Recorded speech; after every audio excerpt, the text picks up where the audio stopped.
Hey there, so I want to try something a little different this week. I got myself a little whiteboard, and a whiteboard is an amazing tool to create good ideas, and I had it for about a week. I already have tremendous value with it, and I thought I'll try to incorporate that in terms of making my videos easier to understand for you. So this video, my weekly video this week, is about the dynamics, the logics of Facebook advertising, and how Facebook ads is really organized, because it can be a bit confusing at first. So there's really three components to our Facebook advertising campaign. First of all, you got the campaign here on top. Campaign. Can you see that? Cool. Okay, and the campaign is like a folder, right? Campaign is some kind of a target. For me, campaign is selling more memberships. That's a campaign. It might be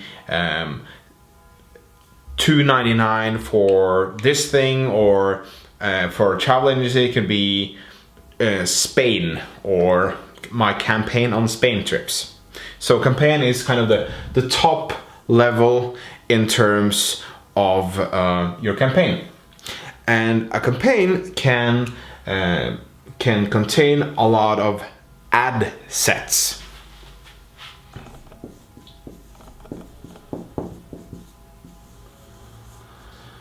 And in this little video, I'm gonna have two ad sets. And the ad sets is really when you start to decide who your target group is. So a campaign can go out to different target groups. It might be one ad set is for men, one ad set is for women, for example, or this is for people who visited my website.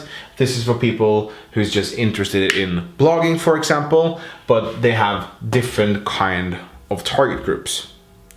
And beneath an ad set, I'm gonna try to switch side here, you have different ads. Ad 1, ad 2, and they all belong to different ad sets. There's an ad 1, there's an ad 2. So when you work with advertising like this, you always need to think in ad sets. So the key here is to always test different creatives, different kind of ads in between separate different ad sets. So when I work, for example, let's see, this is a remarketing. So this is to people who already visited my site, and this is for people who are just interested in blogging. I can have two different images, for example, to my text on my ad. And what you often find out that is that different target groups or ad sets react in different ways, right? So I always A/B test everything. It's the best way to make sure you get the maximum results. So in the remarketing way, ad 2 might win, and in the blogging one, ad 1 might win, right? And then I would then do an iteration of ad 1, maybe try a different text. So this is ad number 3 based on ad 1, and this is ad number 3 here based on ad 2.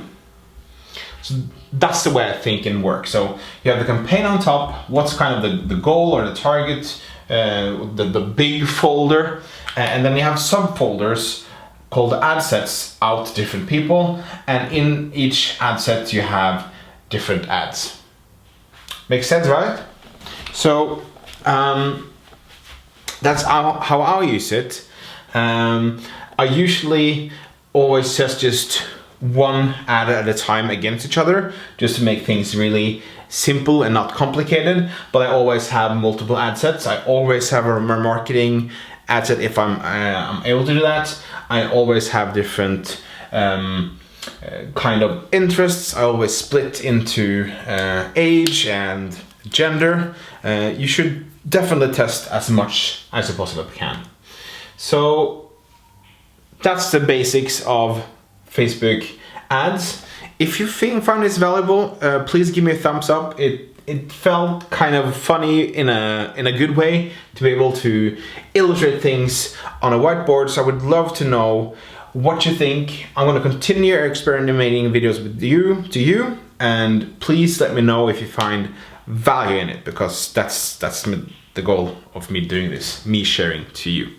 So please give it a thumbs up if you like it, or thumbs down if you didn't like it. Please leave me a comment, some kind of feedback of what you think. If you have any questions about Facebook marketing, just let me know, and I'll see you next week.